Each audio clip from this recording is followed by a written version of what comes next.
Okay, iyi ni YCTV nk'ibisanzwe rero twongeye kugaruka. Turabanza kwexkiza muri iyi minsi twari tubuzeho gatoya, hari aho twari duhugiye.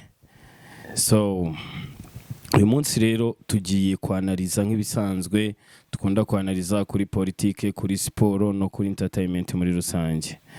So rero hari ibintu bimaze iminsi ku mihanda bitameze neza, namwe muzi bimaze iminsi bicicikana, amafoto, amavideo, ibintu by'amabifu n'amadisi bidafite agaciro. So uyu munsi rero ndagira ngo twanalize kuri twibaze ese iriya saga, zino saga za buri munsi zo gusebanya, yaba ku bahanzi yaba bloggers, ese nibyo bituma entertainment itera imbere? Ubwo namwe muraza kumbwira muri comment, kandi ntimwibagirwe gukora subscribe, comment na share. So rero hari ibintu maze iminsi mbona bitari byiza.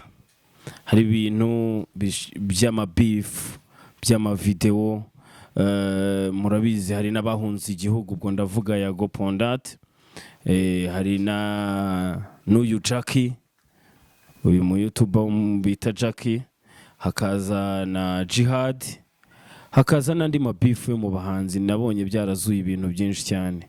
So ese nkamwe nk'abantu bakurikira entertainment yo mu Rwanda, mubona iyo mukompaye na entertainment yo mu mahanga aricyo gishobora aricyo kizamura entertainment cyane, cyangwa se abadafite mu bihugu hatarimo izo swaga, izo saga zo kuza zo guteza umutekano muke, abantu baratukana, abantu barasebanya, batangiye no kohereza amafoto yabereye mu ibanga, mubona kweri aricyo gisubizo? Mwebwe iyo murebye mubona aricyo kizamura entertainment, cyangwa se no kwangiza entertainment n'umuco nyarwanda tugenderaho mu gihugu cyacu muri rusange? So ngiye hari ibyo nabonye bitari byiza cyane, ntagiye kwibanda ku mafoto, ariko nkompaye entertainment yahashize nkana kompara n'iyi myaka, hari ibyo ngenda mbona bitandukanye. Like nka industry ya za 2011 2012, wenda zino social media zari zitari zaba nyinshi, televiziyo ntago zari nyinshi, radio ntago zari nyinshi. Ese iyo turebye baba star b'icyo gihe baturirimbiye, badukiniye amafilmi, b'abanyamakuru, kuki izo bifu zitabagaho? Kubera iki ibyo bintu bitabagaho? Ese nuko baba babuze content? Icyo nacyo maze iminsi ngitekereza, kubera ko turi mu isi ya benefit, kandi maze kubona ko ibintu by'amatiku cyane ni by'abantu bakunda. Nje nkibaza ese ari amatiku n'amahane yo guhora bavanga abantu, uyu munsi yagwa afite abantu bamukurikira kandi bamwemera, bazi n'ibyo yakoze. Jihad afite abandi, hajemo na basabe, hajemo na nisimbi, ugasanga ibyo bintu byose ni ubudode, barimo baragenda bazana ubutsiko bwo nje mbifata ari nko kubura content. Nagira ngo mbwire aba YouTuber bose, mwige gushaka content ishobora kubaka societe n'abantu babakurikira ndetse n'igihugu cyacu muri rusange. Mureke muve mu matiku, muve mu mahane. Hari ibyo njya mbona baba bakoze by'ibisikamu, ngo abastari barwanye, ngo byagenze gute. Nagira ngo mbwire abafana bakurikira izo mbuga nkoranyambaga ko biriya bintu ntago biba bikenewe, sibyo? Ndumva mudakeneye kumva ngo amatiku ari hagati ngo ya Bruce Melody na The Ben. Ntago mukeneye kumva amatiku yo kuvuga ngo Ama G The Black ngo yarwanye na Bulldog. Ntago icyo kintu, nta kintu cyakubaka umufana wa Bulldog, nta n'ikintu cyakubaka umufana wa Ama G The Black, nta n'ikintu cyubaka ku mufana wa Bruce Melody cyangwa wa The Ben.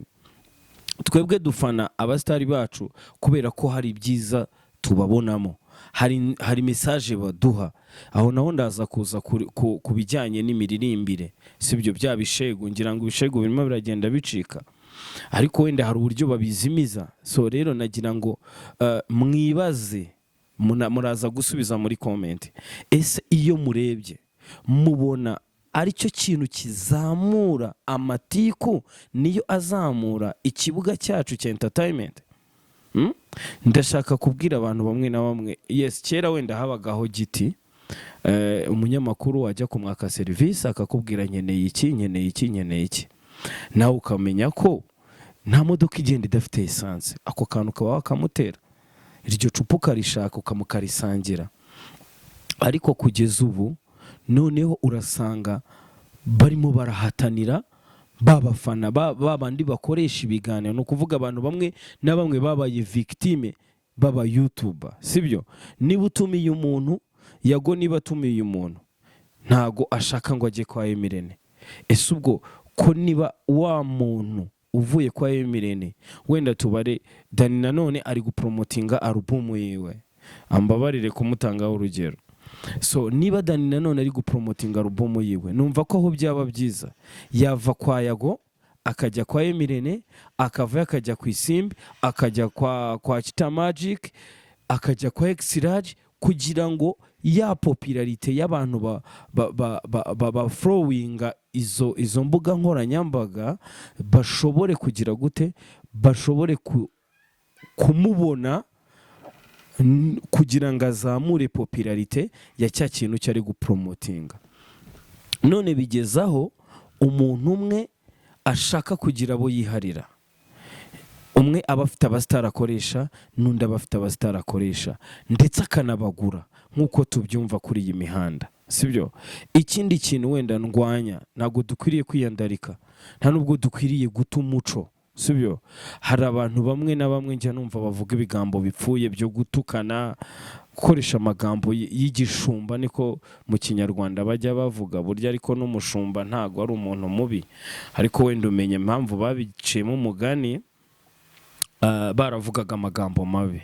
Ariko ikintu nge nshaka kuvuga ni iki, nshaka kwibaza, ese niba turimo turubaka uruganda rwacu, bamwe muri twe tuzi aho rwavuye, tuzi uko muvoma y'umuziki, sinema n'itangazamakuru bigiye bizamuka, sibyo?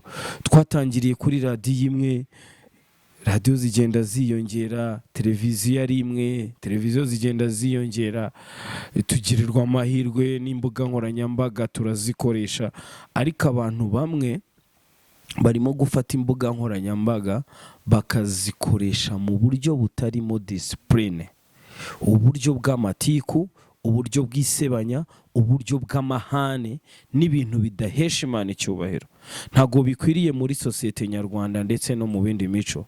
Iyo dufashe industry ya hano mu Rwanda, tukagereranya wenda na industry yo muri Tanzania cyangwa muri Uganda, muri Uganda bo bakora ikintu bari muri business, niba bavuze ngo bagiye kubifingana cyangwa ni this, bategura igitaramo, tukavuga ngo Baby Cool na Bobi Wine tubahe stage, icyo gihe abafana ba Baby Cool bazishyura, n'aba Bobi Wine bishyure, ariko bavuga ati turuzuza stade, Baby Cool ajya hariya stage yiwe, Bobi Wine ajya hano. Muzi biherutse kuba mu minsi yashize bya Shiba na Cindy Sanyu, no muri agent dufite twemera, ariko Shiba arabarika mwirefereho nk'umuri agent kandi nk'umuntu bakoranye, arangije baravuga reka dutegure show, bategura show, bayikorera promotion, kandi ntekereza ko barinjije no ku bafana babo bagira icyo babinjiriza, sibyo? Bituma na wa wundi wari wazimye azamuka. So numva rero ari nk'icyo kintu twagakwiye gukora, kuruta kujya mu matiku no gutekereza ibintu biri no sense. Nkuriya nka Yago niba yashwanye na Jihad cyangwa yashwanye n'abandi bantu, arazanamo leta kubera iki? Arazanamo igihugu kubera iki? Igihugu ntago ari icy'umuntu umwe, igihugu ntago ari icy'abantu bafitanye amatiku, igihugu ntago ari icy'abantu bamurwanyije, sibyo? Igihugu ni cy'abaturarwanda miliyoni zirenga 10. Ntago rero yagakwiriye kuzanamo ibyo bintu byaho bashwaniye ku mihanda. Niba bibera kuri social media babigumishe kuri social media, ariko arike kuvuga ngo yagiye ahunze igihugu ngo kubera ngo abantu. None se niba ari inzira karengane, kuki atishinganisha ko dufite leta yacu idushyigikiye? So ibyo rero nibyo bintu nshaka kubwira abantu bose cyangwa abaturarwanda, yaba bari mu gihugu n'abari inyuma yaho. Aba bantu bareke kudukinira ku mitwe, bareke kudukinira ku mutwe, bareke kuzana saga zabo z'aho bashwaniye mu bubari no mu bakobwa no mu biki, bumve ko twebwe ari byo dukwiriye gukurikira. Dukwiriye gukurikira ibintu bitwubaka, niba ari indirimbo izi twubaka nta bifu dukeneye, niba ari sinema izi hari icyo idushyigikira inatuzamuraho, niba ari n'ibiganiro muza n'ibiganiro bifite content nzima dushobora gukurikira, n'abana bacu bashobora kureba, na barumuna bacu n'ababyeyi bacu, kuko kugeza ubu ngubu ibintu biri ku mihanda ntabwo byazamura industry, sibyo? Bijya biba ko abantu bagira ubutumvikana ariko bitishe kariyeri yabo, bitisha akazi kabo, sibyo? Kutumvikana n'umuntu mukorana cyangwa mukora ikintu kimwe ntabwo bisobanuye ngo murica cya kintu kandi muzi neza ko icyo murimo hari abantu benshi bagishyigikiye. Yes, njye ngende ku ruhande rwombi, ku mpande zombi, ntago nta numwe miseke igoroye, ariko hari abo tuzi basi dukwiriye kugira ibyo tubashimira bakoze, baduhaye message kandi dushobora no kwireferaho. That is why ikintu tugomba gukora nuko dushobora kwiga kwanaliza bino bintu biza kuri social media, bino bintu biza ku ingone hari beef. Ntabwo ibyo bintu bikenewe, uretse ko na beef nta nubwo zikenewe cyane, kuko like twari tumenyereye wenda beef nko muri Amerika, twari tumenyereye beef zo ku baraperi. Muri Amerika ho bagirana beef, hakazamo no kwicana no kugira gute. Hari n'icyo bita kudisingana, ni igihe muri field runaka ariko nta rwango rurimo, ari ukugira ngo muryoshye ya showbiz. Niba ngiye nshobora kubifinga cyangwa se umurape nka Bulldog akadisinga Pfla ariko hatarimo amagambo y'inyandagazi, hatarimo ubundi bugome, numva ko icyo gihe ya hip hop ibiryoshye, sibyo? Ntago rero dukwiriye kubaho mu mabifu, nta nubwo dukwiriye kubaho mu bindi bintu, ahubwo abantu benshi zino mbuga nkoranyambaga barimo bararema bifu nkaho bakaremye desi.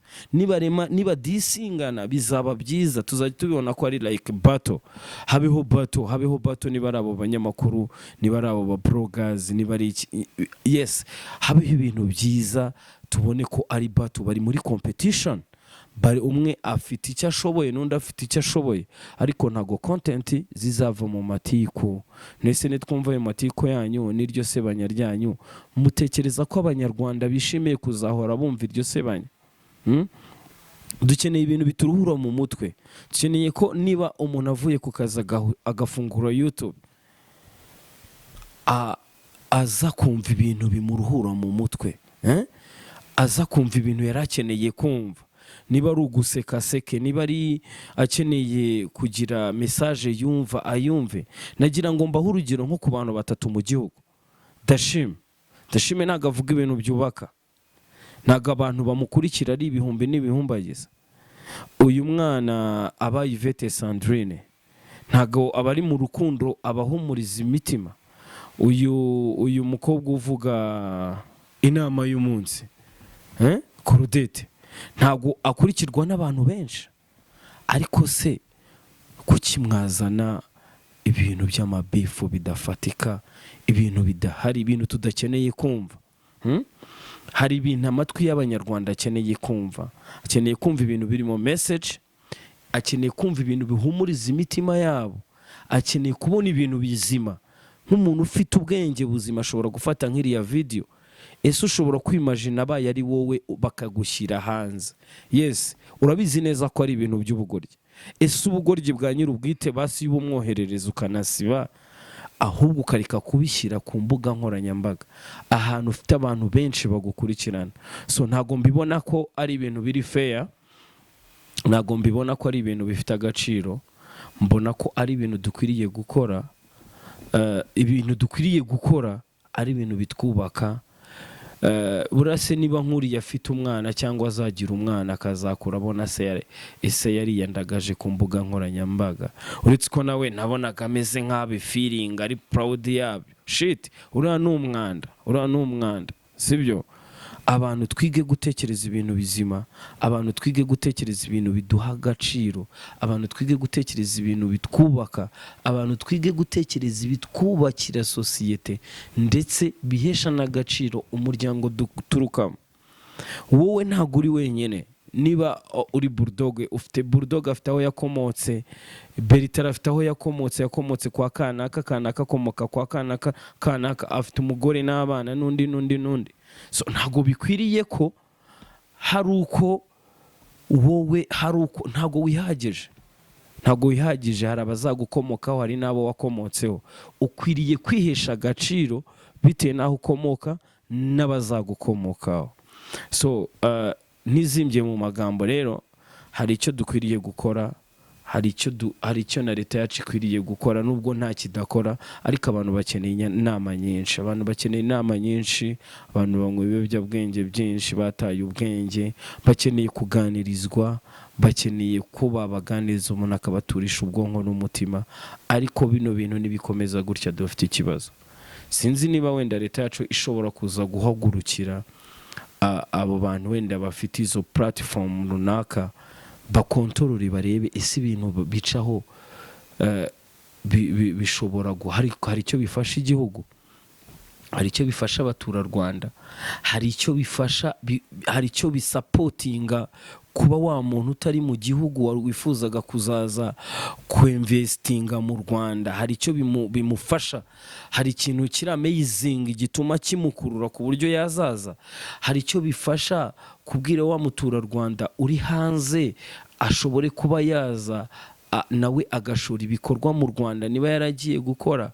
Ese hari icyo bifasha wa muntu nawe urimo urabundabunda ku buryo byamugarura akavuga ati burya koko iwacu ni amahoro, ibintu biraryoshye. So rero hari ikintu tukwiriye kureba mbere yuko uploading ikintu, mbere yuko ushyira ikintu kuri stati, mbere yuko ushyira ikintu kuri Instagram, mbere yuko ushyira ikintu kuri WhatsApp, mbere yuko ushyira ikintu kuri Facebook no kuri YouTube cya uploadinga. So banza utekereze kabiri, banza wibaze ese iki kintu kirubaka uwuhe muryango, ese kirasenya iki, biragenda gute? Nakagaruka rero ni kuri YC TV nk'ibisanzwe, ngira ngo mwayibonye, ntiwagirwe gukanda kuri kakazogera kugira ngo ujye ukurikirana ibiganiro byose dukora, ntibagirwe gukora kuri comment. Iki kiganiro twagikoze ku bwanyu kugira ngo mutange comment kandi ona sharing. So turabakunda cyane. God bless you for everyone udukurikira kuri channel yacu.